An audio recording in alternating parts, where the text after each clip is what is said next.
श्रीशं कमलपत्राक्ष देवकीनन्दनं हरिं सुतसम्प्रापत्ये कृष्णं नमामि मधुसूदनं। नमाम्यहं वासुदेव सुतसम्प्रापत्ये हरिं यशोदाङ्गतं बालं गोपालं नन्दनन्दनम्।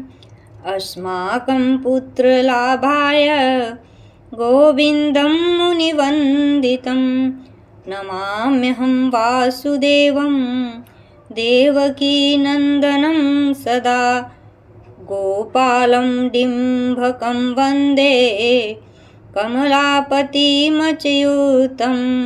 पुत्रसम्प्रापत्ये कृष्णं नमामि यदुपुङ्गवम्। पुत्रकामेष्टफलदं कञ्जाक्षं कमलापतिं देवकीनन्दनं वन्दे सुतसम्प्रापत्ये मम।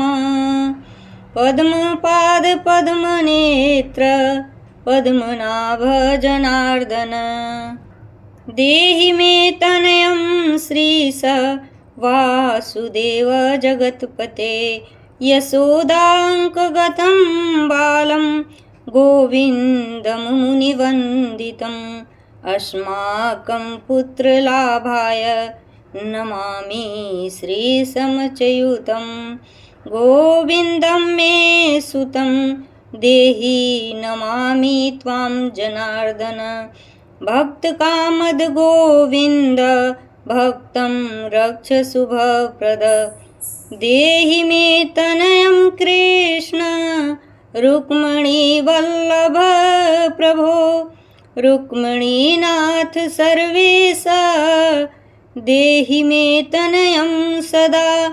भक्तमन्दार पद्माक्ष त्वामहं शरणं गतः। देवकी सुत गोविन्द वासुदेव जगत्पते। देहि मे तनयं कृष्ण त्वामहं शरणं गतः। वासुदेव जगद्वन्द श्रीपते पुरुषोत्तम। देहि मे तनयं कृष्ण त्वामहं शरणं गतः। कञ्जाक्ष कमलानाथ परकारुणिकोत्तम। देहि मे तनयं कृष्ण त्वामहं शरणं गतः। कार्यकारणरूपाय वासुदेवाय ते सदा नमामि। पुत्रलाभार्थं सुखदाय बुधाय ते। कार्यकारणरूपाय वासुदेवाय ते सदा नमामि। पुत्रलाभार्थं सुखदाय बुधाय ते। राजीवनेत्र श्रीराम रावणारे हरे कवे। तुभ्यं नमामि देवेश तनयं देहि मे हरे। अस्माकं पुत्रलाभाय भजामि त्वां जगत्पते। देहि मे तनयं कृष्ण वासुदेव रमापते। श्रीमानि विमानचारिण गोपीवस्त्रापहारक। देहि मे तनयं कृष्ण वासुदेव जगत्पते। अस्माकं पुत्रसम्प्राप्तिं कुरुष्व यदुनन्दन। रमापते वासुदेव मुकुन्द मुनिवन्दित। वासुदेव सुतं देहि तनयं देहि माधव। पुत्रं मे देहि श्रीकृष्ण वत्सं देहि महाप्रभो। डिम्भकं देहि श्रीकृष्ण आत्मजं देहि राघव। भक्तमन्दार मे देहि तनयं नन्दनन्दन। नन्दनं देहि मे कृष्ण वासुदेव जगत्पते। कमलानाथ गोविन्द मुकुन्द मुनिवन्दित। अन्यथा शरणं नास्ति त्वमेव शरणं मम। सुतं देहि श्रियं देहि श्रियं पुत्रं प्रदेहि मे। यशोदास्तन्यपानज्ञं पीबन्तं यदुनन्दनं वन्देऽहं पुत्रलाभार्थं कपिलाक्षं हरिं सदा। नन्दनन्दन देवेश नन्दनं देहि मे प्रभो। रमापते वासुदेव श्रियं पुत्रं जगत्पते। पुत्रं श्रियं श्रियं पुत्रं मे देहि माधव। अस्माकं दीनवाक्यमवधारय श्रीपते। गोपालडिम्भ गोविन्द वासुदेव रमापते। अस्माकं डिम्भकं देहि श्रियं देहि जगत्पते। मद्वाञ्छितफलं देहि देवकी नन्दनाच्युत। मम पुत्रान्वितं धन्यं कुरुष्व यदुनन्दन। याचेऽहं त्वां श्रियं पुत्र देहि मे पुत्रसम्पदं। भक्तिचिन्तामणे राम कल्पवृक्ष महाप्रभो। आत्मजं नन्दनं पुत्रं कुमारं डिम्भकं सुतम्। अर्भकं तनयं देहि सदा मे रघुनन्दन। वन्दे सन्तानगोपालं माधवं भक्तकामदम्। अस्माकं पुत्रसम्प्राप्ते सदा गोविन्दमच्युतम्। ओंकारयुक्तं गोपालं श्रीयुक्तं यदुनन्दनं। क्लीयुक्तं देवकीपुत्रं नमामि यदुनायकं। वासुदेव मुकुन्देश गोविन्द माधवाच्युत। देहि मे तनयं कृष्ण रमानाथ महाप्रभो। राजीवनेत्र गोविन्द कपिलाक्ष हरे प्रभो। समस्तकाम्यवरद देहि मे तनयं सदा। पद्मनाभ अब्जपाद वृन्दरूप जगत्पते।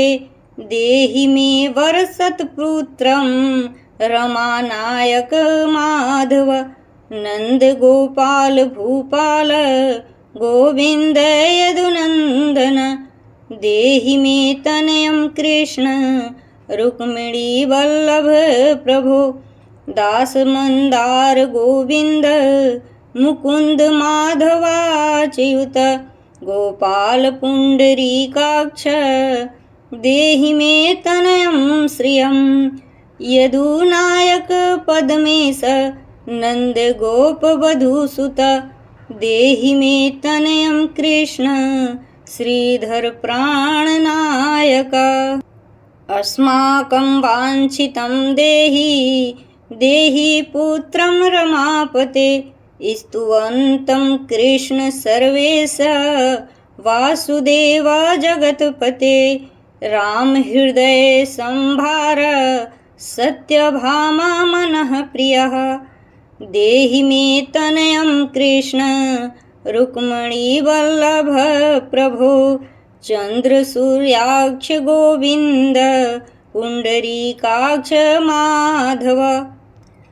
अस्माकं भाग्यसत्पुत्रं देहि देव जगत्पते। कारुण्यरूप पद्माक्ष पद्मनाभ समर्चित। देहि मे तनयं कृष्ण देवकी नन्दनन्दन। देवकी सुत श्रीनाथ वासुदेव जगत्पते। समस्त कामफलद देहि मे तनयं सदा। भक्तमन्दार गम्भीर शङ्कराच्युत माधव। देहि मे तनयं गोप बालवत्सल श्रीपते। श्रीपते वासुदेवेश देवकी प्रियानन्दन। भक्तमन्दार मे देहि तनयं जगतां प्रभु। जगन्नाथ रमानाथ भूमिनाथ दयानिधे वासुदेवेश सर्वेश देहि मे तनयं प्रभु। श्रीनाथ कमलपत्राक्ष वासुदेव जगत्पते देहि मे तनयं कृष्ण त्वामहं शरणं गतः। दासमन्दार गोविन्द भक्तचिन्तामणे प्रभु देहि मे तनयं कृष्ण त्वामहं शरणं गतः। गोविन्द पुण्डरीकाक्ष रमानाथ महाप्रभु देहि मे तनयं कृष्ण त्वामहं शरणं गतः। श्रीनाथ कमलपत्राक्ष गोविन्द मधुसूदन मत्पुत्रफलसिद्ध्यर्थं भजामि त्वां जनार्दन। स्तनयं पीबन्तं जननीमुखाम्बुजं विलोक्य मन्दस्मितमुज्ज्वलाङ्गं स्पृशन्तमन्यस्तन्मङ्गुलीभिर्वन्दे यशोदाङ्कगतं मुकुन्दं।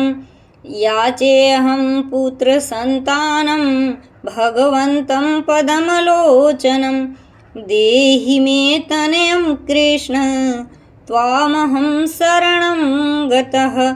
अस्माकं पुत्रसम्पत्ते चिन्तयामि जगत्पते शीघ्रं मे देहि दातव्यं भवता मुनिवन्दित। वासुदेव जगन्नाथ श्रीपते पुरुषोत्तम कुरु मां पुत्रदत्तं च कृष्णदेवेन्द्रपूजित। कुरु मां पुत्रदत्तं च यशोदा प्रियनन्दन। मह्यं वै पुत्रसन्तान दातव्यं भवता हरे।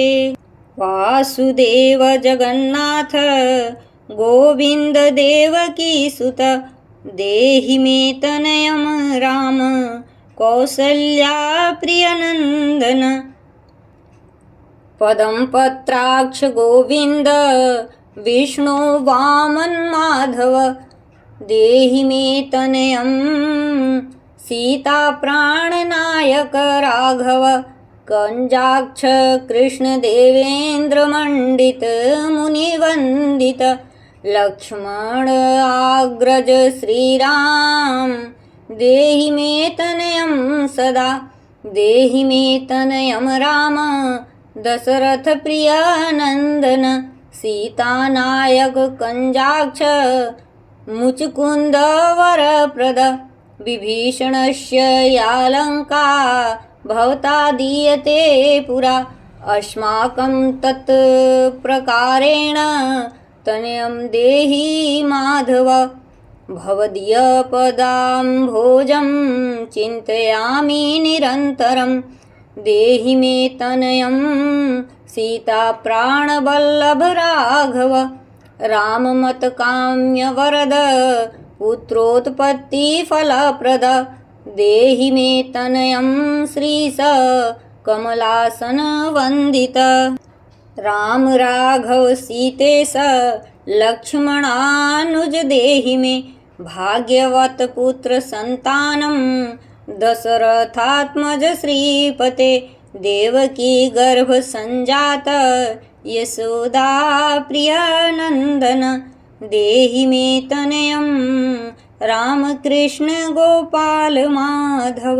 कृष्ण माधव गोविन्द वामनाच्युत शङ्कर देहि मे तनयं श्रीश गोपबालक नायक। गोपबाल महाधन्य गोविन्दाच्युत माधव देहि मे तनयं कृष्ण वासुदेव जगत्पते। दिशतु पुत्रं देवकीनन्दनोऽयं दिशतु शीघ्रं भाग्यवत पुत्रलाभं। दिशतु श्रीश राघवो रामभद्रो दिशतु पुत्रं वंशविस्तारहेतोः दीयतां वासुदेवेन तनयं मतप्रियं सुतं कुमारं नन्दनं सीतानायकेन सदा मम राम राघव गोविन्द देवकी सुत माधव देहि मे तनयं श्रीश गोपबालक नायक वंशविस्तारकं पुत्रं देहि मे मधुसूदन सुतं देहि त्वामहं शरणं गतः ममाभीष्टसुतं देहि संसारे माधवाच्युत सुतं देहि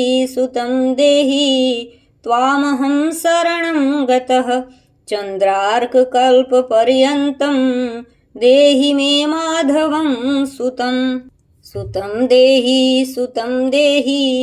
त्वामहं शरणं गतः विद्यावन्तं बुद्धिमन्तं श्रीमन्तं तनयं सदा देहि मे तनयं कृष्ण देवकीनन्दनं सदा नमामि त्वां पदमनेत्र सुतलाभाय कामदं मुकुन्दं पुण्डरीकाक्षं गोविन्दं मधुसूदनं भगवन् कृष्ण गोविन्द सर्वकामफलप्रद देहि मे तनयं स्वामिन् त्वामहं शरणं गतः स्वामीन् स्तवं भगवन् रामकृष्ण माधव कामद देहि मे तनयं नित्यं त्वामहं शरणं गतः तनयं देहि गोविन्द कञ्जाक्ष कमलापते सुतं देहि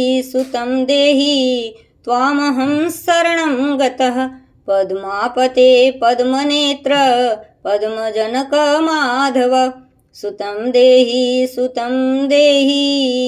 त्वामहं शरणं गतः शङ्खचक्र गदा पद्म सारंग पाणे रमापते देहि मे तनयं कृष्ण त्वामहं शरणं गतः नारायण रमानाथ राजीवपत्रलोचन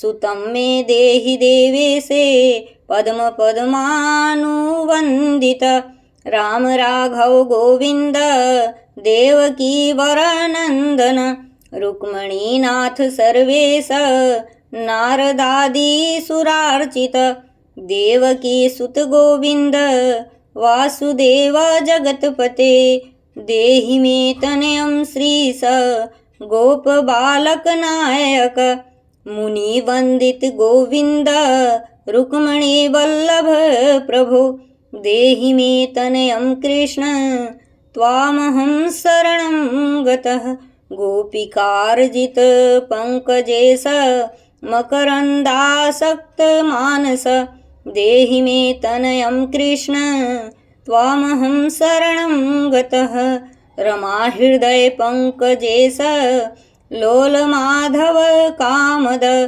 ममाभीष्टसुतं देहि त्वामहं शरणं गतः वासुदेव रमानाथ दासानां मङ्गलप्रद देहि मे तनयं कृष्ण त्वामहं शरणं गतः कल्याणप्रद गोविन्द मुरारे मुनिवन्दित देहि मे तनयं कृष्ण त्वामहं शरणं गतः पुत्रप्रद मुकुन्देश रुक्मिणी वल्लभ प्रभो देहि मे तनयं कृष्ण त्वामहं शरणं गतः पुण्डरीकाक्ष गोविन्द वासुदेव जगत्पते देहि मे तनयं कृष्ण त्वामहं शरणं गतः दयानिधे वासुदेव मुकुन्द मुनिवन्दित देहि मे तनयं कृष्ण त्वामहं शरणं गतः पुत्रसम्पत्प्रदातारं गोविन्ददेव पूजितं वन्दामहे सदा कृष्णं पुत्रलाभप्रदायिनं कारुण्यनिधये गोपीवल्लभाय मुरारये वदामि पुत्रलाभार्थं देहि मे तनयं विभो नमस्तस्यै रमेशाय रुक्मिणीवल्लभाय ते देहि मे तनयं श्रीश गोपबालकनायक नमस्ते वासुदेवाय नित्यं श्रीकामुकाय च पुत्रदायक शेषप्रसायिने रगसायिने रंगसाई रमानाथ मंगलप्रद माधव देहि मे तनयं श्रीश